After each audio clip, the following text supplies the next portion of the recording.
The morning sun cast long shadows across the naval training facility as Sarah Chen adjusted her uniform for the 100th time. Her hands trembled slightly, not from fear, but from the raw determination coursing through her veins. Today was the day she had been preparing for her entire life, yet nothing could have prepared her for what was about to unfold.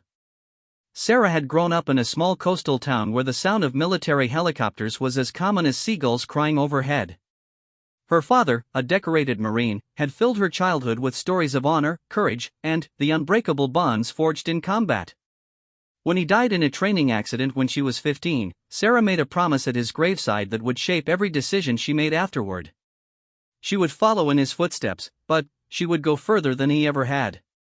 She would become a Navy SEAL. The path to this moment had been anything but easy.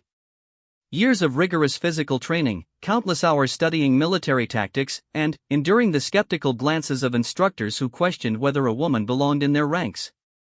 Sarah had proven herself again and again, breaking records in physical fitness tests, excelling in combat simulations, and demonstrating leadership qualities that impressed even her harshest critics. But, standing here now, watching 282 of the most elite military personnel in the world file into the demonstration arena, Sarah felt the weight of every doubt that had ever been cast her way. The whispers followed her wherever she went. Some questioned her mental toughness, others her physical capabilities, and a few openly suggested she was only here because of political correctness rather than merit. The demonstration arena was unlike anything Sarah had ever seen.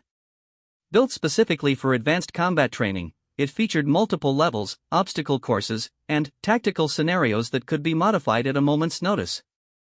Today, it would serve as the stage for what was supposed to be a routine combat demonstration. Sarah was to showcase new defensive techniques that she had helped develop during her training. What should have been a proud moment was about to become something much more significant. As the Navy SEALs took their positions in the bleachers surrounding the arena, Sarah noticed the mix of expressions on their faces. Some watched with professional curiosity, genuinely interested in seeing what she could demonstrate. Others wore barely concealed skepticism, their arms crossed and faces set in stone. A small group near the front displayed something that made Sarah's stomach tighten with unease, open hostility. Commander Williams approached Sarah with a clipboard and a reassuring smile. He had been one of her strongest supporters throughout her training, seeing potential in her that others had missed. "Remember, Chen," he said quietly, "you're not just representing yourself today. You're showing them what the future of this program looks like." Sarah nodded, understanding the weight of his words. She knew that every move she made, every technique she demonstrated, would be scrutinized not just for its tactical effectiveness but as evidence for or against the inclusion of women in the SEAL program. The pressure was immense, but Sarah had learned to channel pressure into focus. The demonstration began smoothly enough. Sarah moved through the basic defensive sequences with precision and grace, her movements fluid and controlled. She had practiced these techniques thousands of times, and her muscle memory took over, allowing her mind to stay calm despite the intensity of being watched by so many elite warriors. It was during the advanced combat simulation that things began to change. Sarah was supposed to demonstrate how to neutralize multiple attackers using minimal force and maximum efficiency. The scenario called for 3 volunteers from the audience to act as aggressors, while Sarah would show how proper technique could overcome superior numbers. When Commander Williams called for volunteers, Sarah expected the usual professional cooperation she had experienced in training. Instead, 3 men from the hostile group she had noticed earlier stood up with expressions that immediately set off alarm bells in her mind. She recognized them from previous encounters: Petty Officer Mark Stevens, Sergeant Jake Morrison, and Chief Petty Officer Rick Coleman. All 3 had made their feelings about women in combat roles abundantly clear during informal conversations around the base. As they entered the arena, Sarah caught something in their movements that made her instantly alert. This wasn't going to be the scripted demonstration she had prepared for. The way they positioned themselves, the subtle communication between them through glances and barely perceptible nods, told her that they had their own agenda. Commander Williams seemed oblivious to the undercurrent of tension as he explained the rules of engagement. "This is a demonstration of defensive techniques," he announced to the crowd. "Minimal contact, controlled movements, safety is the top priority." Sarah took her position in the center of the arena, trying to maintain her professional composure while every instinct screamed that something was wrong. The three men circled her slowly, and she could see in their eyes that they viewed this not as a demonstration, but as an opportunity to prove their point about women having no place among Navy SEALs. The attack began according to script, with Stevens approaching from the front in a telegraphed assault that Sarah was supposed to deflect using a simple armbar technique. But, as she moved to execute the demonstration, Stevens deviated from the plan sequence. Instead of the gentle, controlled attack they had rehearsed, he came at her with real force, real intent to overpower her. Sarah's training kicked in immediately. Years of preparation for exactly this kind of situation had honed her reflexes to razor sharpness.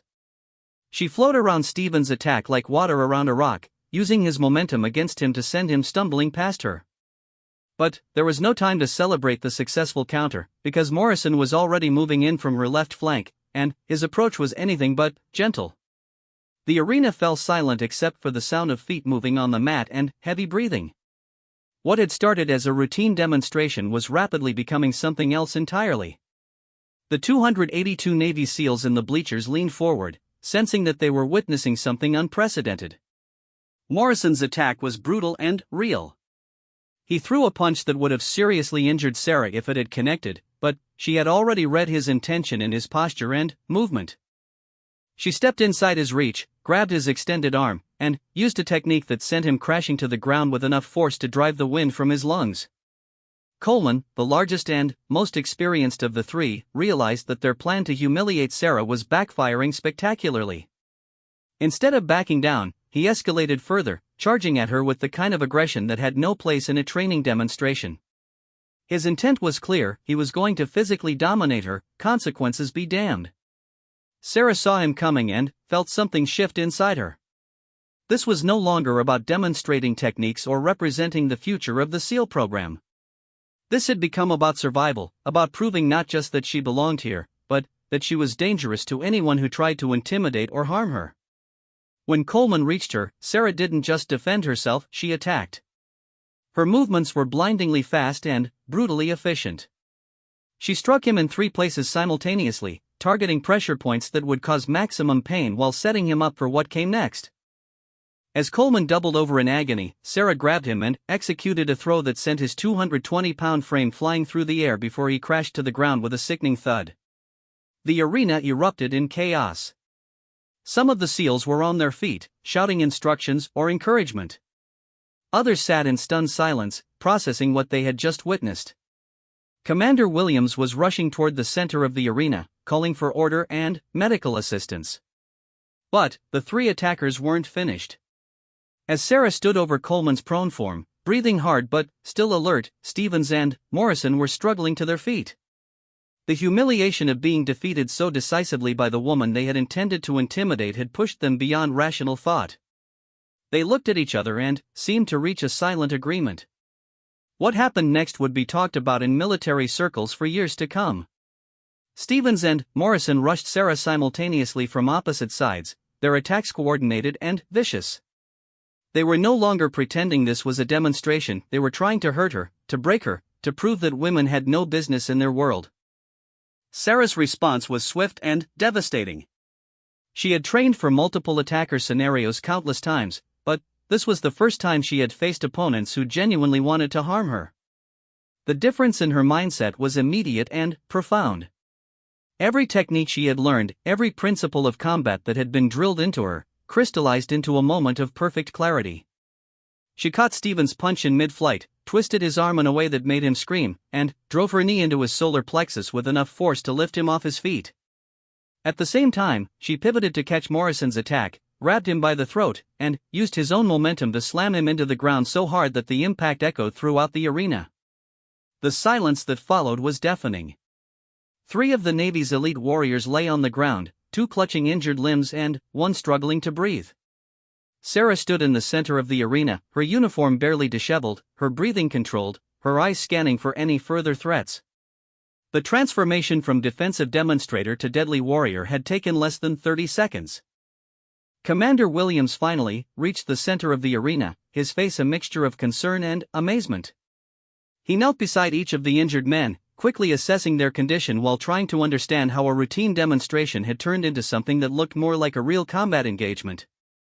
medical team to the arena immediately, he called into his radio, then turned to Sarah. "Chen, what happened here?" Sarah's voice was steady as she replied, "They deviated from the demonstration script, sir. I defended myself accordingly." As medical personnel rushed into the arena to tend to the injured men, the 282 Navy SEALs in the bleachers began to process what they had witnessed. Many had served multiple combat deployments and had seen their share of violence, but there was something about the clinical efficiency with which Sarah had neutralized 3 opponents that left them shaken. Among the crowd, opinions were forming rapidly. Some were impressed by Sarah's skill and composure under pressure. Others were concerned about the level of force she had used. But all of them understood that they had just witnessed something that would change the conversation about women in combat roles forever. Stevens was helped to his feet, his arm hanging at an awkward angle that suggested a severe sprain or possible fracture. Morrison was conscious but clearly in pain, favoring his ribs where Sarah's knee had connected. Coleman was the worst off, lying on his back and staring at the ceiling, his breathing shallow and his face pale with shock. As the medical team worked to assess and treat the injured men, Sarah remained standing in the center of the arena. She felt no satisfaction in what had happened, only a grim understanding that a line had been crossed. These men had forced her to prove herself in a way that went far beyond any training scenario, and she had met the challenge with a response that none of them would forget. The whispers that had followed Sarah throughout her training were different now.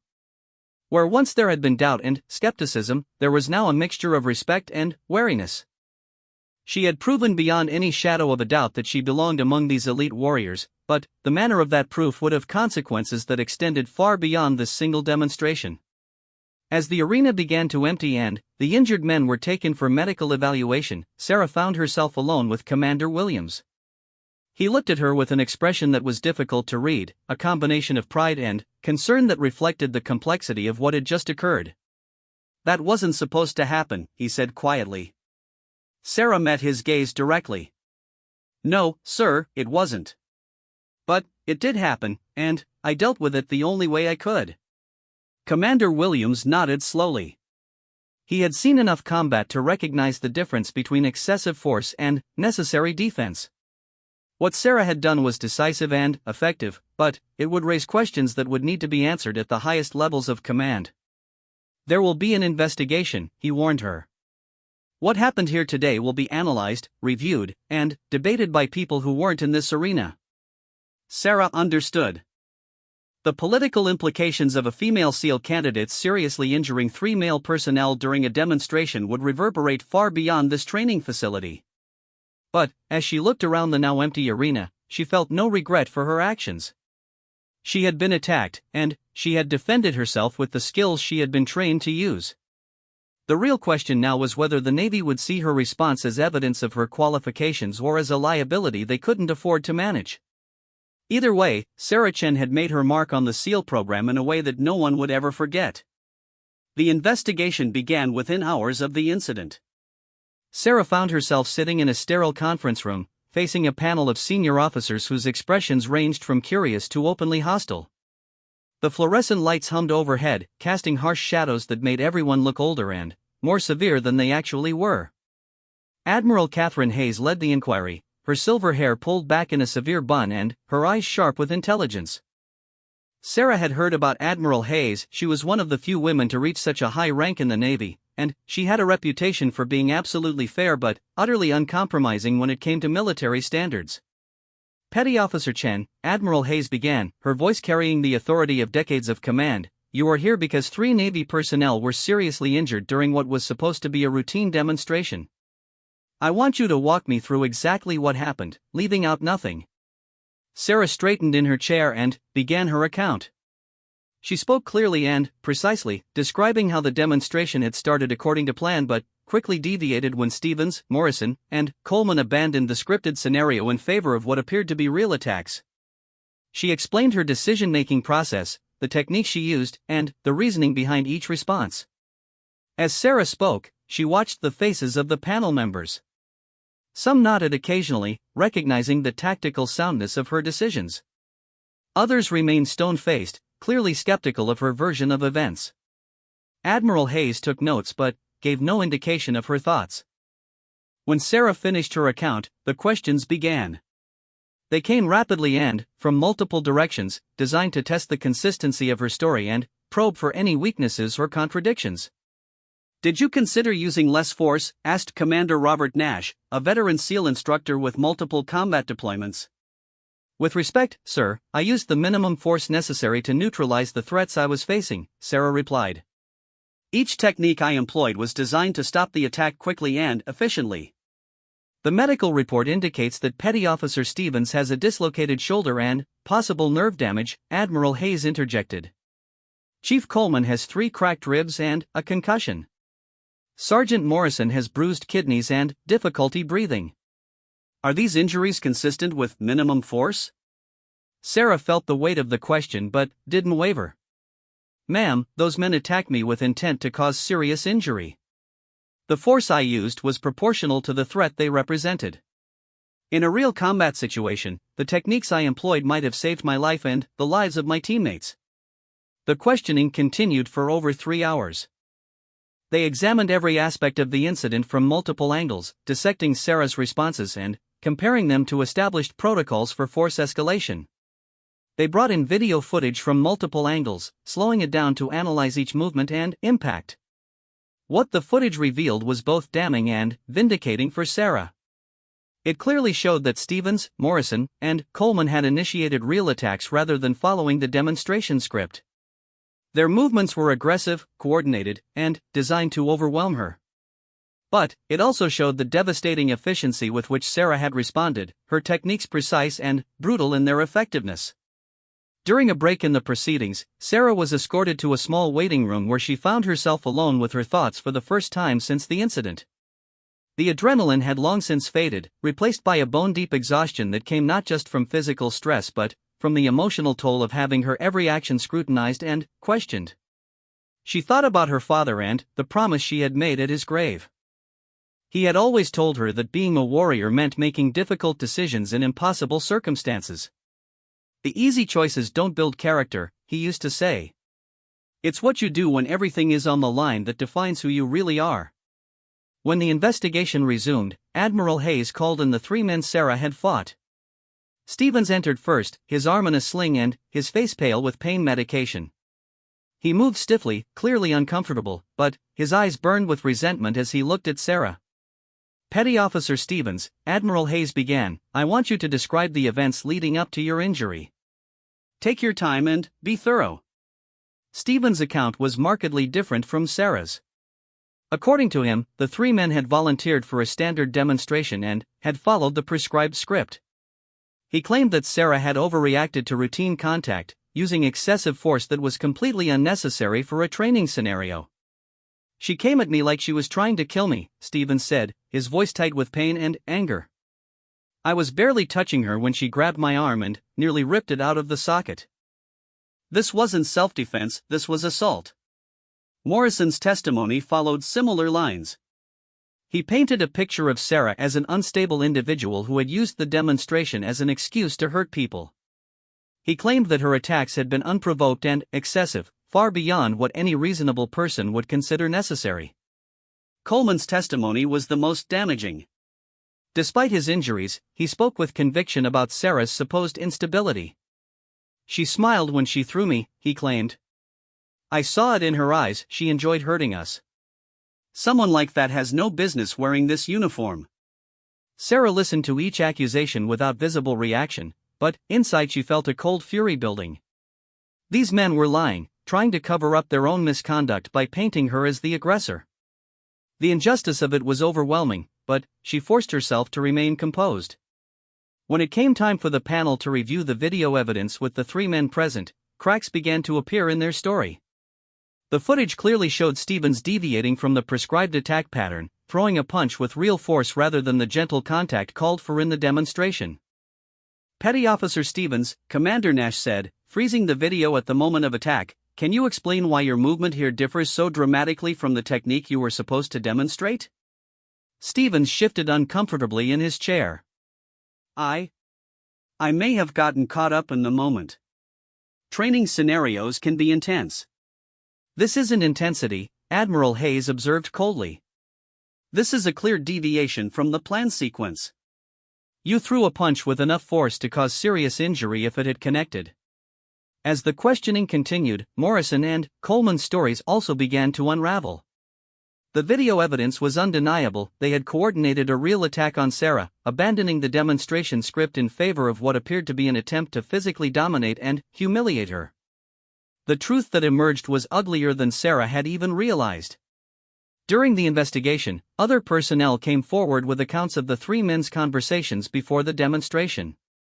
They had openly discussed their plan to put her in her place and show everyone that women don't belong here. Petty Officer Lisa Rodriguez, one of the few other women in the program, testified about overhearing Stevens say, "We're going to make her quit today." Sergeant Mike Thompson reported hearing Morrison discuss how they were going to rough her up a little during the demonstration. The weight of evidence began to shift dramatically. What had initially been framed as Sarah using excessive force in a training scenario was revealed to be something much more serious, a coordinated attack motivated by sexism and designed to force her out of the program. Admiral Hayes called for another recess, this time gathering the panel in private to discuss their findings. Sarah remained in the waiting room, now accompanied by Lieutenant Commander Sarah Martinez, the legal officer assigned to represent her interests. "The video evidence is pretty clear," Martinez told her. "Those three men planned and executed a real attack on you. Their testimony is falling apart under scrutiny." Sarah nodded, feeling a measure of relief but knowing that the situation was far from resolved. Even if she was cleared of wrongdoing, the incident would follow her throughout her career. Some would always question whether she was too aggressive, too quick to resort to violence. When the investigation reconvened, Admiral Hayes had a different demeanor. Her questions were sharper, more focused on the conduct of Stevens, Morrison, and Coleman rather than on Sarah's response to their attacks.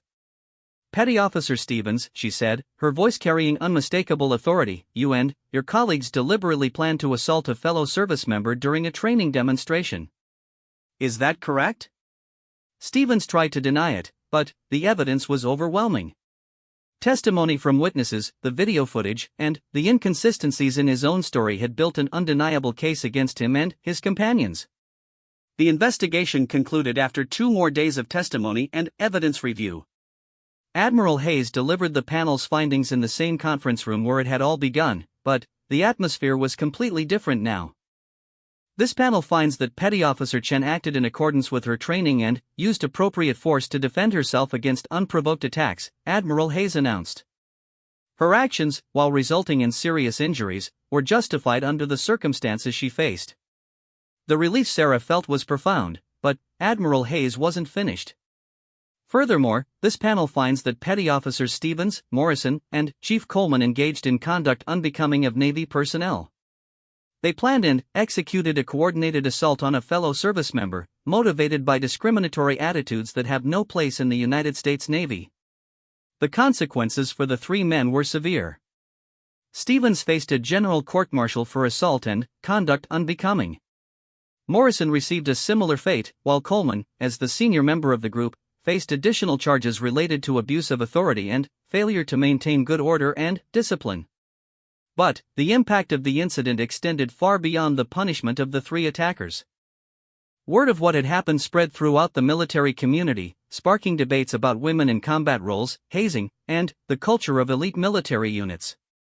Sarah found herself at the center of a media storm she never wanted. News outlets picked up the story, often sensationalizing it with headlines that focused on the dramatic nature of the fight rather than the underlying issues of discrimination and assault. She was portrayed alternately as a victim, a hero, and a dangerous individual who was too aggressive for military service. The attention was overwhelming and unwanted. Sarah had joined the Navy to serve her country, not to become a symbol in a culture war. She struggled with the knowledge that every aspect of her service would now be scrutinized through the lens of this one incident. Commander Williams tried to shield her from the worst of the media attention, but there was only so much he could do. The story had taken on a life of its own, becoming a focal point for broader discussions about military culture and women's roles in combat. "You need to understand," he told her during one of their regular meetings, "that this incident has changed everything. You've proven that you can defend yourself against multiple attackers, but you've also become a lightning rod for controversy. Sarah understood the implications. Some would always view her as the woman who seriously injured 3 male SEALs, regardless of the circumstances that led to that outcome. Others would see her as a symbol of women's capabilities in combat roles. Neither perception allowed her to simply be a sailor doing her job. The psychological impact of the incident was something Sarah hadn't anticipated. While she felt no guilt about defending herself, the aftermath was emotionally draining.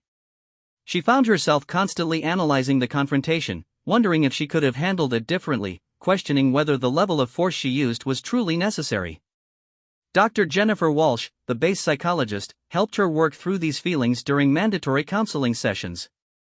"What you experienced was a form of betrayal," Dr. Walsh explained. "You were in what should have been a safe training environment, and you were attacked by people who were supposed to be your teammates. It's natural to feel confused and angry about that." The counseling sessions helped Sarah understand that her response to the attack had been not just appropriate but necessary. The 3 men had put her in a position where she had to choose between being seriously injured or defending herself with everything she had learned. She had made the right choice, even if the consequences were more severe than anyone had anticipated. As the weeks passed, Sarah's focus shifted from the past to the future. The investigation was over, her attackers were facing justice, and she had been cleared of any wrongdoing. Now she had to decide how to move forward with her military career. The SEAL program offered her the opportunity to continue her training, but with conditions. She would be under increased scrutiny, and any future incidents would be viewed through the lens of what had happened in the arena. It was a chance to prove herself, but it came with pressures that no other candidate faced. Sarah's decision came during a quiet moment of reflection in the base chapel. Sitting in the peaceful sanctuary, she thought about her father's words about character being defined by difficult choices. The easy path would be to transfer to a different program, to avoid the scrutiny and controversy that would follow her in the SEAL community. But easy choices, as her father had said, don't build character. Sarah Chen had not come this far to take the easy path now. She would continue her training, knowing that every day would bring new challenges and that her actions would continue to be scrutinized by those who doubted her place among the military's elite. But she would also carry with her the knowledge that when pushed to her limits, when faced with real danger from people who wanted to hurt her, she had not just survived, she had prevailed. 6 months after the investigation concluded, Sarah found herself standing on the deck of a Navy destroyer cutting through choppy waters off the coast of California. The salt spray stung her face as she watched the sun rise over the Pacific, painting the sky in brilliant shades of orange and gold. Everything had changed since that day in the arena, yet in many ways, her journey was just beginning. The intervening months had been a whirlwind of advanced training, psychological evaluations, and media attention that refused to die down. Sarah had become a reluctant symbol, her story inspiring some and infuriating others. Letters arrived daily at the base, some from young women thanking her for showing them what was possible, others from critics who questioned whether she belonged in the military at all. Commander Williams had been transferred to a new assignment, but not before ensuring that Sarah would continue her training under the supervision of Master Chief Patricia Knox, a legendary figure in Navy Special Operations. Knox was a woman who had broken barriers decades earlier and understood better than most the unique pressures Sarah faced. "The hardest part isn't proving you belong here," Knox had told Sarah during their first meeting. "It's dealing with the fact that everything you do will be magnified, analyzed, and used as evidence for or against every woman who comes after you. That's a burden no one should have to carry, but it's yours now." The training that followed the incident had been more intense than anything Sarah had experienced before. Every exercise was designed to push her beyond her perceived limits, to test not just her physical capabilities but her emotional resilience under extreme stress. The other trainees, a new group who had joined after the original incident, treated her with a mixture of respect and wariness that was both gratifying and isolating. Sarah's performance during this period was exceptional by any measure. She excelled in marksmanship, underwater operations, and tactical planning. Her instructors noted her ability to remain calm under pressure and her instinctive understanding of battlefield dynamics. Yet there was always an underlying tension, a sense that she was being held to a different standard than her male counterparts. The defining moment of this phase came during a live-fire exercise in a simulated urban combat environment. Sarah was leading a squad of 6 trainees through a complex scenario involving hostage rescue and enemy elimination. The exercise was designed to be chaotic and stressful, with multiple variables changing rapidly to test decision-making under pressure. 30 minutes into the exercise, everything went wrong. One of the trainees, Petty Officer David Kim, suffered a severe allergic reaction to something in the simulated tear gas being used in the scenario. He collapsed, gasping for air and turning blue as his throat began to swell shut. Sarah faced an impossible choice. The exercise protocols called for maintaining the scenario unless there was an immediate threat to life, but medical personnel were stationed outside the training area and would take precious minutes to reach Kim's location. Those minutes might be the difference between life and death. Without hesitation, Sarah called for an immediate halt to the exercise and began emergency first aid procedures. She administered an epinephrine injection from Kim's medical kit while simultaneously directing another trainee to establish communication with medical personnel and calling for an emergency extraction. Her quick thinking and decisive action saved Kim's life. The medical team later confirmed that he would have died from anaphylactic shock if Sarah hadn't intervened when she did. But her decision to halt the exercise also meant that her squad had failed to complete their mission objectives. The Incident Review Board faced a complex situation. Sarah's actions had clearly saved a life, demonstrating exactly the kind of leadership and decision-making skills the Navy wanted in its elite personnel. However, she had also violated exercise protocols by stopping the scenario without explicit authorization. Master Chief Knox defended Sarah's actions vigorously.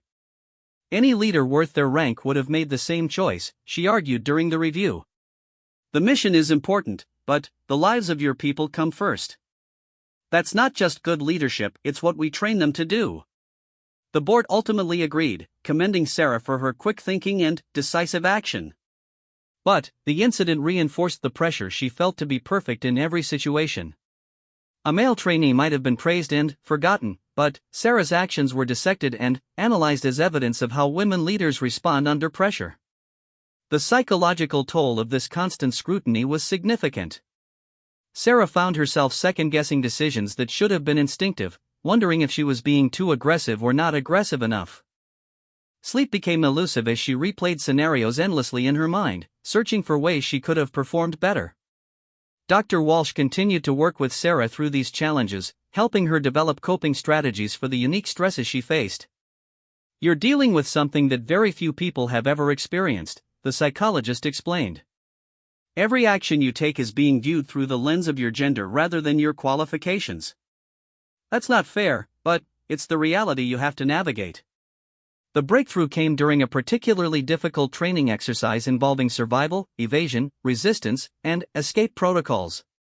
Sarah and her fellow trainees were captured during a simulated mission and subjected to intensive interrogation designed to test their mental resilience. For hours, Sarah endured questioning, stress positions, and psychological pressure designed to break her will. Her interrogators focused particularly on the incident in the arena, using it to attack her self-confidence and question her fitness for service.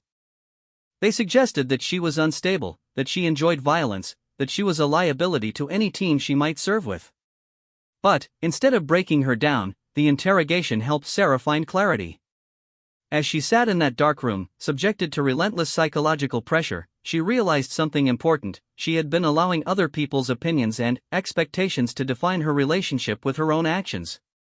When the interrogators pressed her about the arena incident, demanding that she admit to using excessive force, Sarah's response was calm and unwavering. "I defended myself against 3 attackers who intended to hurt me.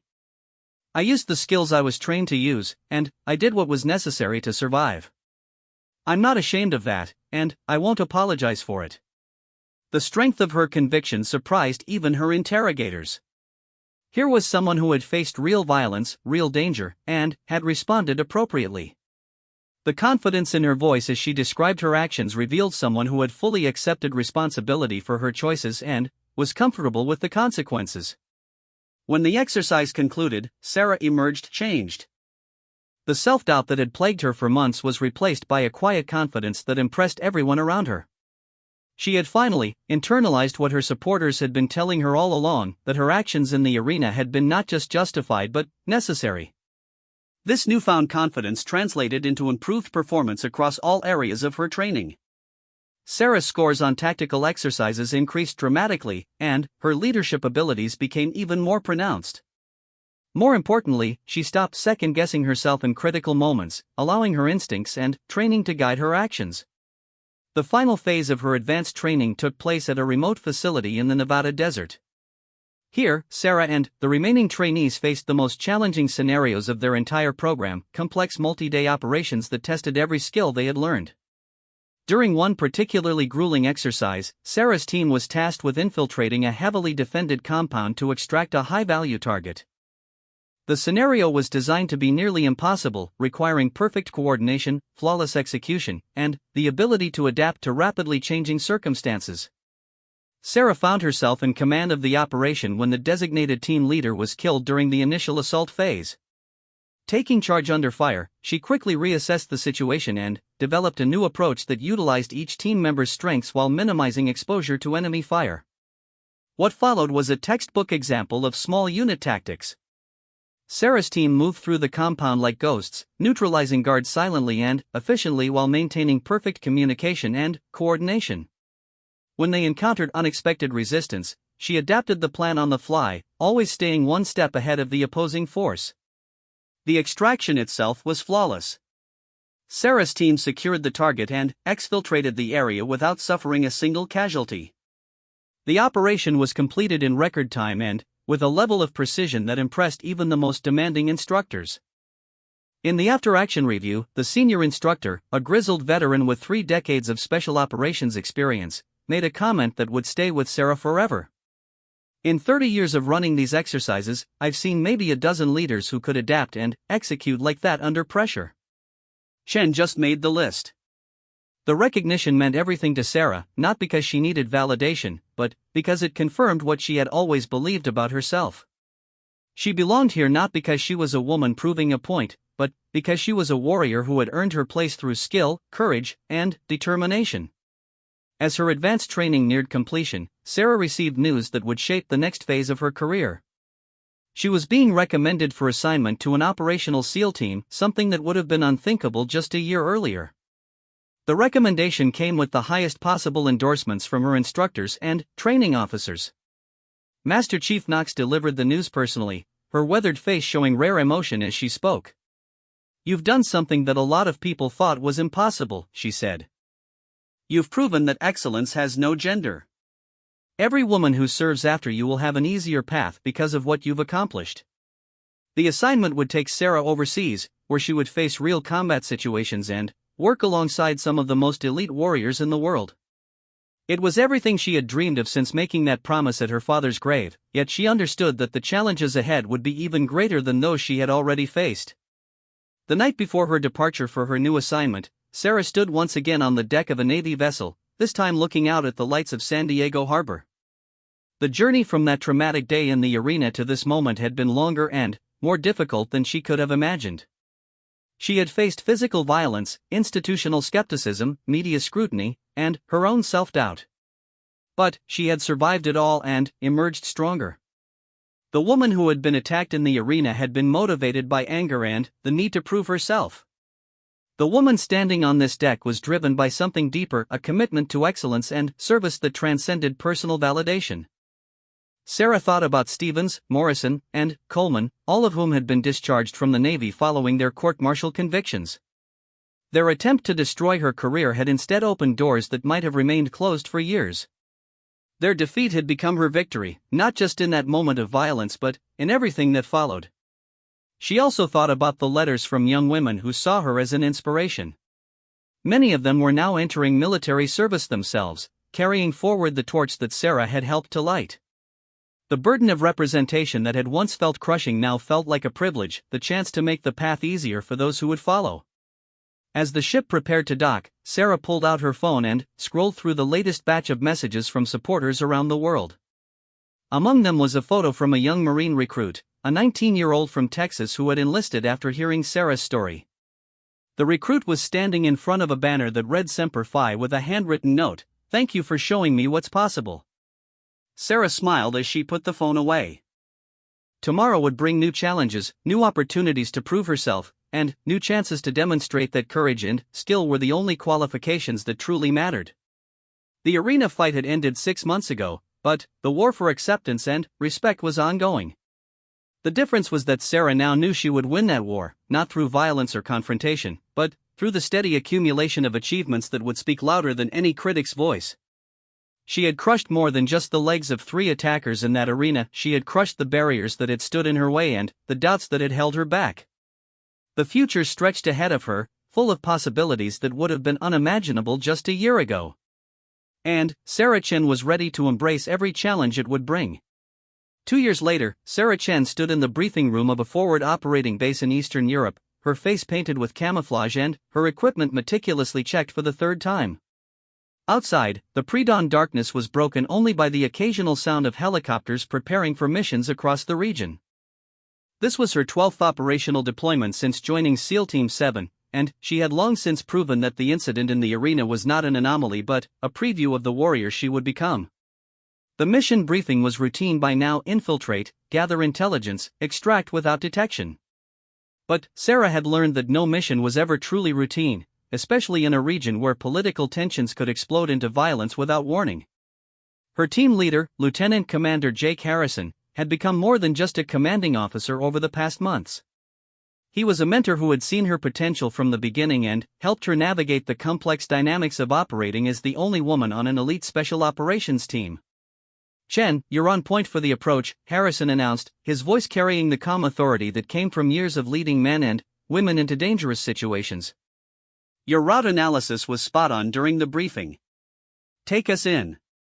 The assignment of point position was significant beyond its tactical importance. In the tight-knit world of special operations, being chosen to lead the team's approach was a mark of absolute trust. It meant that Harrison believed not only in Sarah's technical skills but in her judgment under pressure. For someone who had once been questioned about her very presence in the program, it represented a complete transformation in how she was perceived by her peers. The team moved out under cover of darkness, 6 highly trained operatives moving through hostile territory with the silence and precision that had made Navy SEALs legendary. Sarah led them through a route she had memorized from satellite imagery and reconnaissance reports, her movements confident and sure despite the unfamiliar terrain. 3 hours into the mission, they encountered their first complication. An unexpected patrol of local security forces had altered the landscape, forcing Sarah to adapt their approach in real time. Without breaking stride, she guided the team through an alternative route that avoided contact while maintaining their timeline for the primary objective. The target was a compound where intelligence indicated a high-value individual was meeting with known terrorist operatives. Sarah's job was to position the team for surveillance and potential direct action if circumstances warranted it. The compound was heavily defended, with multiple layers of security that would challenge even the most experienced operators.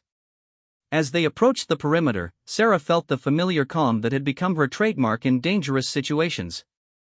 The hypervigilance that had once been driven by the need to prove herself had evolved into something deeper, a complete confidence in her abilities and those of her teammates.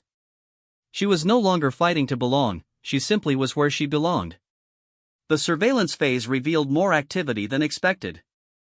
Instead of a small meeting, the compound was hosting what appeared to be a significant gathering of regional terrorist leaders. The intelligence value of the meeting was enormous, but so was the risk. Harrison made the decision to call for backup and prepare for a potential assault if the opportunity presented itself. Sarah's role in the planning session that followed demonstrated how far she had come as an operator. Her suggestions were listened to with the same attention given to any team member, her tactical insights valued for their merit rather than questioned because of their source. When she proposed a complex infiltration route that would allow them to get closer to the main building, the team accepted her plan without hesitation. The assault began at 0300 hours. Sarah and 2 teammates moved through the compound's defenses like ghosts, neutralizing sentries with silent efficiency while the rest of the team positioned themselves for the primary assault. Every movement was coordinated, every action precise and purposeful. When they reached the main building, Sarah found herself face to face with a scenario that would have been unthinkable 2 years earlier. The building's interior layout was different from their intelligence reports, requiring immediate tactical adjustments that could mean the difference between mission success and team casualties. Without hesitation, Sarah took charge of repositioning the team. Her voice was calm and clear over the communications system as she directed her teammates through the new approach, adapting their tactics to the changed circumstances. The confidence in her voice inspired trust in team members who had learned to rely on her judgment in critical moments. The operation unfolded flawlessly. The team secured multiple high-value targets and gathered intelligence that would prove crucial in disrupting terrorist operations across the region. Sarah's contributions were integral to the mission's success, from her initial route planning to her tactical leadership during the assault phase. In the after-action review, Harrison's assessment was unequivocal. "Chen's performance tonight was exceptional by any standard," he reported to higher command. "Her tactical acumen, leadership under pressure, and ability to adapt to changing circumstances make her one of the finest operators I've had the privilege to serve with." The recognition felt different this time. There was no qualifier about her being an exceptional female operator or a groundbreaking woman in a male-dominated field. She was simply recognized as an exceptional operator, period.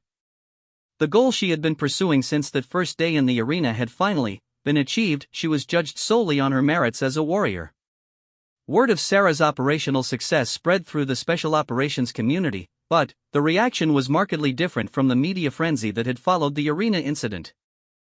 This time, the focus was on tactical excellence and mission accomplishment rather than gender politics or symbolic breakthroughs. Sarah had become what she had always wanted to be, a professional doing her job at the highest level. The personal cost of this success was something Sarah reflected on during the quiet moments between missions. She had achieved everything she had set out to accomplish, but the journey had changed her in ways she was still discovering. The young woman who had stood in that arena 2 years ago had been driven by anger and the need to prove her worth. The operator she had become was motivated by something deeper, a commitment to excellence that transcended personal validation. Her relationship with her teammates had evolved as well. The initial wariness and testing had given way to genuine respect and professional friendship.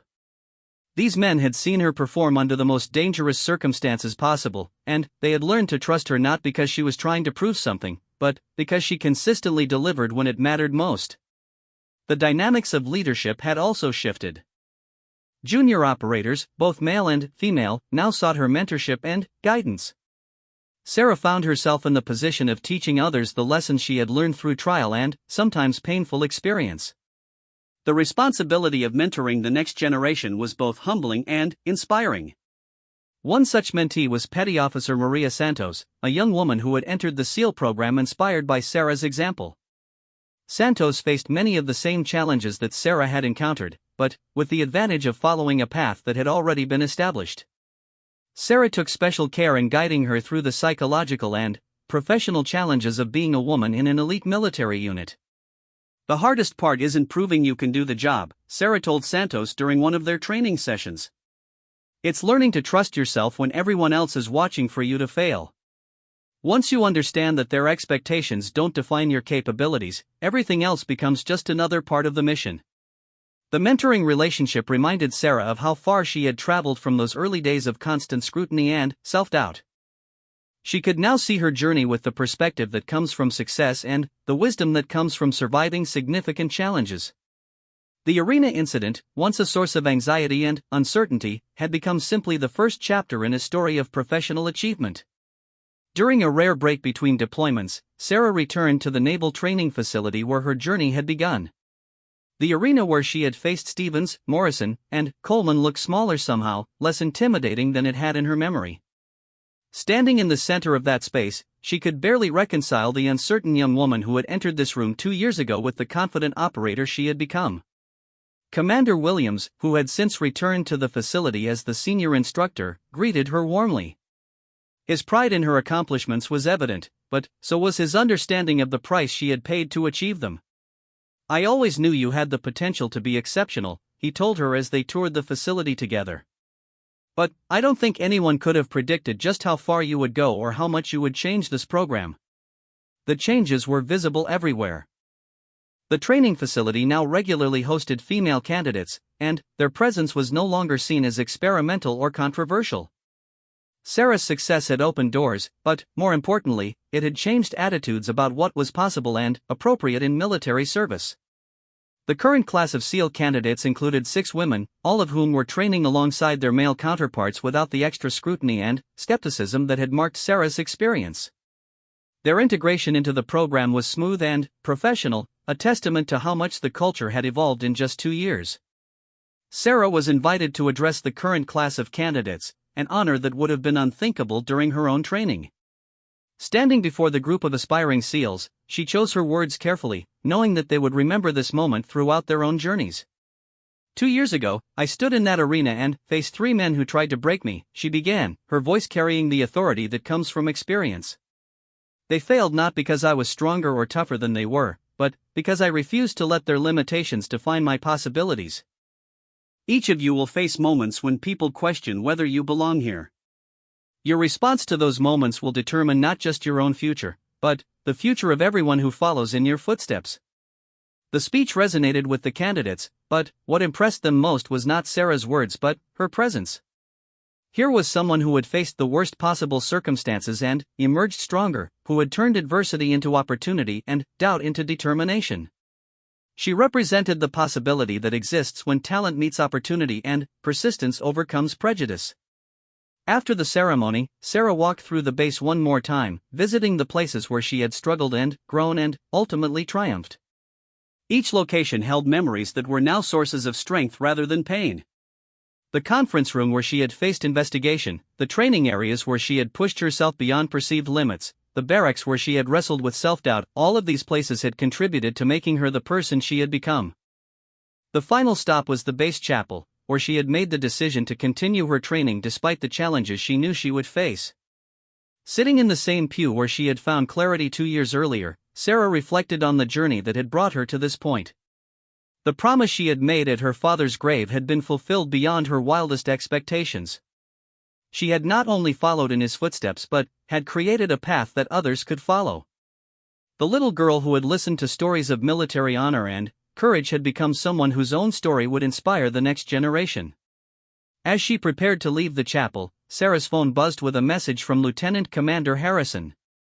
Her team was being deployed to a new operational area, another chance to serve and another opportunity to demonstrate that excellence knows no boundaries. Sarah smiled as she read the mission briefing. 3 months in a challenging environment, complex operational requirements, and the opportunity to work with allied special operations forces from around the world. It was exactly the kind of assignment she had dreamed of as a young candidate, and now it was simply the next chapter in a career that continued to exceed expectations. Walking back to her quarters to pack for the deployment, Sarah passed the arena one more time. The space was empty now, waiting for the next day's training session. In just a few hours, new candidates would enter this room to test their skills and prove their readiness for the challenges ahead. Some of those candidates would face opposition and doubt, just as Sarah had. Others might encounter the kind of direct hostility that had nearly ended her career before it began. But all of them would benefit from the path she had helped to create, the precedent she had established, and the proof she had provided that courage and competence are the only qualifications that truly matter. The arena incident had ended in victory, but it had been just the beginning of a much larger story.